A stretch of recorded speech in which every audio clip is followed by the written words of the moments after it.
Hi viewers, welcome to our channel. ప్రస్తుతం మనతో పాటు సీనియర్ జర్నలిస్ట్ దాము బాలా సార్ వారితో మాట్లాడదాం. నమస్కారం సార్. నమస్తే సార్, తమిళ ఇండస్ట్రీ అండ్ తమిళ హీరోలు ఇప్పుడు పవన్ కళ్యాణ్ గారి మీద కోపంగా ఉన్నారు అని మనకు అర్థమైపోతుంది వాళ్ళ ట్వీట్లు, వాళ్ళ బిహేవియర్ చూస్తూ ఉంటే. అంటే హీరో కార్తీక్ గారి విషయంలో పవన్ కళ్యాణ్ గారు ప్రవర్తించిన తీరు వాళ్ళకి కాస్త కోపం తెప్పించినట్టుగా కనిపిస్తుంది. సో ప్రకాష్ రాజ్ గారు, నాజర్ గారు వీళ్ళందరూ రియాక్ట్ అయ్యారు. మరి ఇది ఎటువంటి పరిణామాలు చోటు చేసుకునే ఛాన్సెస్ ఉంది? మీరేం చెప్తారు సార్ ఈ విషయంలో? పవన్ కళ్యాణ్ కొంత తొందరపడి స్టేట్మెంట్ ఇచ్చినట్టుగా ఇక్కడ కూడా అందరూ చాలామంది అనుకుంటున్నారు. ఎందుకంటే ఆయన కార్తీ మాట్లాడిన దాంట్లో పెద్ద విషయం ఏం లేదు.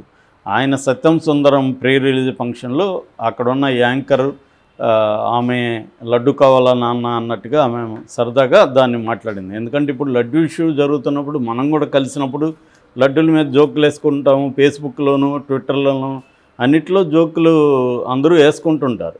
అంత మాత్రాన అదేదో హిందువుల మనోభావాలను హత్య చేసినట్టు కాదు. మన మీద మనం కూడా జోకులు, దేవుళ్ళ మీద కూడా జోకులు ఉన్నాయి కదా. దేవుళ్ళ మీద అనేక పెట్టకథలు ఉన్నాయి, జోకులు ఉన్నాయి. సో సీరియస్ విషయాన్ని కూడా సెటైరు, జోకుల్లోకి మారడం అనేది వెరీ వెరీ కామన్. సో దాన్ని పవన్ కళ్యాణ్ రెండోది ఏంటి, ఆయన ఏమీ జోకే లేదు. ఆమె వేస్తున్నప్పుడు లడ్డు కావాలన్నా అడిగినప్పుడు వద్దమ్మా అది సెన్సిటివ్ ఇష్యూ. ఎందుకంటే అక్కడ వాతావరణం అంతా జోవెల్గా ఉంది. అదే జోవెల్లో నుంచి ఆయన మాట్లాడాడు, నవ్వుతూ మాట్లాడే తప్ప లడ్డుని కించపరుస్తూ నవ్వింది కాదు ఆయన. ఆ జోవెల్ మూడ్లో నుంచి నవ్వుతూనే ఇది సెన్సిటివ్ ఇష్యూ వద్దన్నాడు. మంచిదే కదా అన్నాడు, సెన్సిటివ్ ఇష్యూ వద్దన్నాడు తప్ప ఆయన ఏమి జోకులు వేయలేదు కదా. ఆయన ఏమన్నా జోకులు వేసి లడ్డు మీద చేస్తున్నా కూడా అది ఈయన కోపం వస్తుందంటే అర్థం చేసుకోవచ్చు. అప్పుడు కూడా ఏం కోపం రావాల్సిన పని లేదు. లడ్డు మీద జోకులు వేస్తే ఈయనకెందుకు హర్ట్ అవ్వాలి? సో కానీ తను ఎవరు కార్తీ లడ్డు మీద కూడా జోక్ లేకుండా దాన్ని అవాయిడ్ చేశాడు. సో నిజానికి అతను మంచి పనే చేశాడు తప్ప, హుందాగా వ్యవహరించాడు తప్ప అతను ఎక్కడ దీని మీద కించపరిచే విధంగానూ ఇంకొకటి చేయలేదు. దానికి ఇతను ఓవర్గా రియాక్ట్ అయినట్టు కనబడుతుంది. అంత రియాక్ట్ అవుతాడని ఎవరు కూడా అనుకోలేదు. ఇదేంది ఇంత ఓవర్గా రియాక్ట్ అయ్యాడు ఇతనేమో ఒక పక్క క్రిస్టియన్ భార్య, ఇతనేమో అతనే చెప్పాడు నేను బ్యాప్టిజం తీసుకున్నానని. ఇతను మళ్ళీ సనాతన ధర్మానికి కట్టుబడి ఉన్నట్టు అనేకసార్లు నాకు అన్ని మతాలు సమానం అన్నాడు. వాళ్ళ అన్నేమో చిరంజీవి, వాళ్ళ అన్నలు ఇద్దరు చిరంజీవి కానీ నాగబాబు ఇద్దరు కూడా దేవుళ్ళు లేరు, మా దృష్టిలో దేవుడి మీద నమ్మకం లేదు అన్నారు. మరి ఇంట్లోనే అలాంటి వాళ్ళు ఉన్నారు. ఈయన కూడా నాకు సర్వమతాలు సమానం, నా భార్య క్రిస్టియను, నా పిల్లలు క్రిస్టియన్సు అనేది మాట్లాడినాడు. అలాంటప్పుడు ఇతను అంత ఓవర్గా రియాక్ట్ అయిపోయి హిందూ మతాన్ని ఇతను ఒకటే భుజాల మీద మోస్తున్నట్టు ఇంత రియాక్ట్ అవ్వడం ఏంటి అనేది అందరూ కూడా షాక్ అవుతున్నారు. నెగిటివ్గా పవన్ కళ్యాణ్ మీద ఈ మధ్యకాలంలో ఎప్పుడు లేనంతగా సోషల్ మీడియాలో నెగిటివ్ పోస్టులు బాగా పెరుగుతున్నాయి. పవన్ కళ్యాణ్ సినిమాల్లో ఆయన దీంట్లో దీని దగ్గర ముట్టించుకోవడాలు, దాని మీద వేసిన జోకులు అవన్నీ కూడా ఇప్పుడు వీడియోలు బయటకు వస్తున్నాయి. అంటే నువ్వే నీ జీవితంలో ఆచరించిన దాన్ని నువ్వు వచ్చి ఇప్పుడు దాని మీద ఎవరు జోకులు వేయకూడదు, దాన్ని ఎవరు ఇది చేయకూడదు, నేను హిందూ మతాన్ని సనాతన ధర్మాన్ని కాపాడుతానడం ఏంటి అనేది ఒక చర్చ అయితే, రెండో చర్చ అసలు నువ్వెవరయ్యా మా హీరోలని సారీ చెప్పించుకోవడానికి, నీకేం సంబంధం, నువ్వుంటే నువ్వు చేసుకో, మా హీరోలకి ఆ ఫ్రీడమ్ లేదా అని తమిళ ఇండస్ట్రీ ఇప్పుడు హర్ట్ అయినట్టు కనబడుతుంది. ఎందుకంటే ఆల్రెడీ ప్రకాష్ రాజ్ కూడా ట్వీట్ చేశాడు, ఇదేంటి చేయని తప్పుకి సారీ చెప్పించుకునే ఆనందం ఏంటో జస్ట్ ఆస్కింగ్ అనేది ఆయన పెట్టాడు. దాంతో ఇప్పుడు నాజర్ రంగంలో దిగి, ఎందుకంటే నాజర్ ఎప్పుడు కూడా అక్కడ యూనియన్లలో యాక్టివ్గా ఉంటాడు, నడిగర్ సంఘం ఇదంతా కూడా ఆయన ఎప్పుడూ యాక్టివ్గా ఉంటాడు. ఆయన కొంత సోషలీ కాన్షియస్ ఉన్న వ్యక్తి, కొంత సమాజానికి సంబంధించిన అండర్స్టాండింగ్ కానీ డీప్ అండర్స్టాండింగ్ ఉన్న వ్యక్తి. నేను కూడా ఆయనతో 2-3 సార్లు ఇంటరాక్ట్ అయ్యాను. సో నాలెడ్జబుల్ వ్యక్తి. ఆయన రంగంలోకి దిగి ఆయన కూడా ఇదయ్యాడు, ఇదేంటిది అతనెవడు మన హీరోని సారీ చెప్పమని అడగడం ఎవరు, అతనెవరు బెదిరించడానికి, అతనికి ఏమి ఉంది, అతను చేసుకుంటే అతను మెట్లు కడుక్కుంటాడా, ప్రాయచిత్తం చేసుకుంటే చేసుకోవాలి. లడ్డు అనే దాని మీద ఎవడు ప్రపంచంలో జోక్ లేకూడదంటే ఎట్లా? జోక్ వేసింది అతను జోక్ కూడా వేయలేదు. అతను చేయని తప్పుకి అతన్ని బెదిరించడం ఏంటి, అతను బెదిరిస్తే మనం భయపడి సారీలు చెప్పడం ఏంటి అనేది వాళ్ళకి ఇప్పుడు కోపం వచ్చినట్టుగా అర్థమవుతుంది. ఎందుకంటే వాళ్ళకి ఎంత భయం వేసిందంటే దానికి భయానికి కూడా కారణం ఉంది మనకి. ఎందుకంటే ఇప్పుడు కార్తీ సినిమాలు, సూర్య సినిమాలు ఇక్కడ కూడా ఆడతాయి తెలుగు సినిమాల్లాగా. సో అందుకని రేపు పొద్దున పవన్ కళ్యాణ్తో గొడవ పెట్టుకుంటే మన సినిమాలకి ఇబ్బంది అనేది వాళ్ళ భయం, లేకపోతే ఇతన్ని చూసి వాళ్ళు ఎందుకు భయపడతారు? మేజర్గా ఇది మార్కెట్ బిజినెస్కి సంబంధించిన అంశం కాబట్టి వాళ్ళు ఇమీడియట్గా అతను సారీ చెప్పేద్దాం ఎందుకులే అని సారీ చెప్పేసినట్టుగా ఉంది. అది కూడా మిస్అండర్స్టాండింగ్ అనేది చెప్పాడు అతను, అన్ఇంటెన్షనల్ అనే చెప్పాడు, అన్ఇంటెన్షనల్ మిస్అండర్స్టాండింగ్ అని ట్వీట్ పెట్టాడు ఆయన. ఎవరు? కార్తీక్. అంటే నేను ఇంటెన్షన్గా ఏమి అనలేదు, అన్ఇంటెన్షనల్గా అటువంటి మీనింగ్ ఏమన్నా వచ్చుంటే సారీ చెప్తున్నాను అనేది అన్నాడు. దాంతో ఆయన సారీ చెప్పడమే ఎక్కువ అంటే మళ్ళీ సూర్య నేను ఒక 3 రోజులు దీక్ష చేస్తానని అతను అన్నాడు. మరి అతను సెటైర్గా అన్నాడా నిజంగా అన్నాడా అనిపించే విధంగా ఉంది. అతను దీక్ష చేయడానికి ఇప్పుడు ఎవరైనా ప్రాయశ్చిత్త దీక్ష అంటే ఏంటి? సనాతన ధర్మంలో ఎవరైనా ఒక తప్పు చేసేస్తే ఆ తప్పు కావాలని చేయలేదు, అనుకోకుండా నా వల్ల తప్పు జరిగిపోయింది, దీనికి నేను ప్రాయశ్చిత్తం చేసుకుంటున్నాను అని ఆ ప్రాయశ్చిత్తానికి సంబంధించి మెథడ్స్ ఉంటాయి.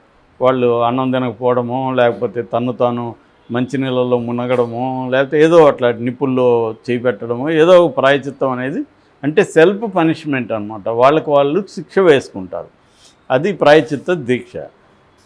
అవి కూడా ఇతనేమి శిక్ష వేసుకోవాలి. మెట్లు కడిగినాడు, అది కూడా దాని మీద కూడా జోకులు వస్తున్నాయి. ఎవరైనా మెట్లు కింద నుంచి పైకి కడుక్కొని వెళ్తారు కానీ పైనుంచి కిందకి కడుక్కొని వెళ్తారా అని. అంటే పై మెట్టు కడిగావు మళ్ళీ కింద మెట్టు కడిగితే కింద నుంచి మెట్లు కడుక్కొని వెళ్తున్నాడు పైకి, కింద నుంచి కడిగితే మళ్ళీ ఆ మురికంత కిందకి వస్తుందిగా, కడిగిన మెట్ల మీదకి వస్తుందిగా, పైనుంచి కడుక్కుంటా రావాలి. అట్లా కాకుండా నేను కింద నుంచి కడుక్కుంటా వెళ్ళాడు.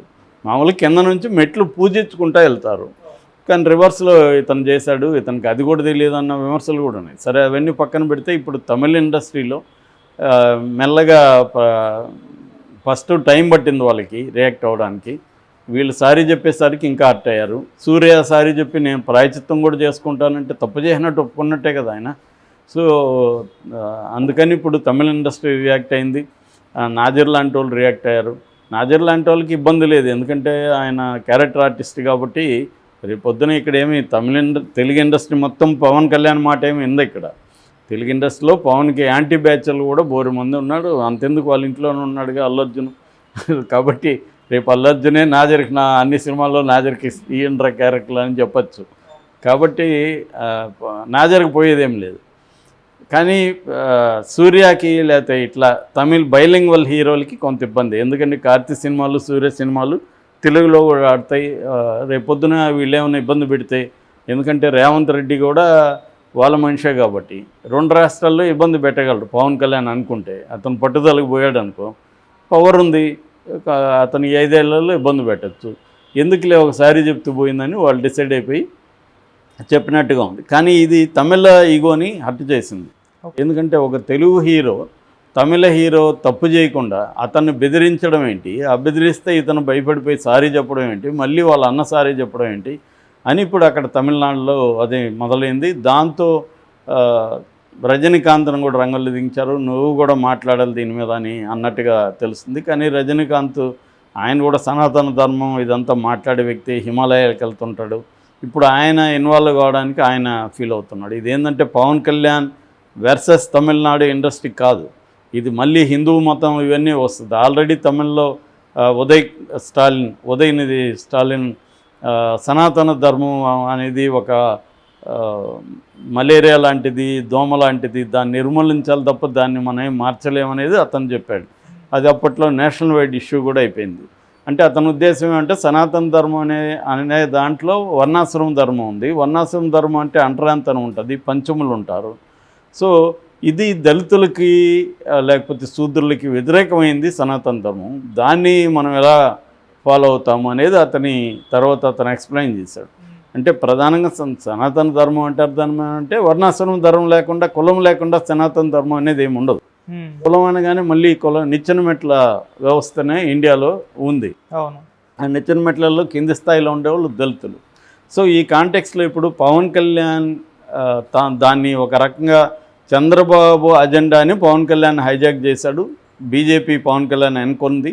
పవన్ కళ్యాణ్ భుజం మీద తుపాకీ పెట్టి బీజేపీ హిందూ దాన్ని ప్రేరేపించడం ద్వారా దీన్ని హిందూ వర్సెస్ ముస్లిం కావచ్చు, క్రిస్టియన్స్ కావచ్చు, మైనారిటీస్ అన్న నెరేటివ్ తీసుకురావడం ద్వారా ఆంధ్రప్రదేశ్లో నెక్స్ట్ మళ్ళీ చంద్రబాబుతో కలుస్తామా లేదనేది వాళ్ళకి సందిగ్ధం ఉంది. ఎందుకంటే చంద్రబాబు డిపెండబుల్ ఫ్రెండ్ కాదని వాళ్ళకి నమ్మకం. ఎందుకంటే ఆయన రెగ్యులర్గా ఎప్పుడు బీజేపీతో లేడు, ఒకప్పుడు కమ్యూనిస్టులతో ఉంటాడు, బీజేపీతో వెళ్తాడు, మళ్ళీ కమ్యూనిస్టుల దగ్గరికి వెళ్తాడు, ఇలాగా జరిగే తప్ప ఈవెన్ కాంగ్రెస్తో కూడా కలిశాడు ఆయన.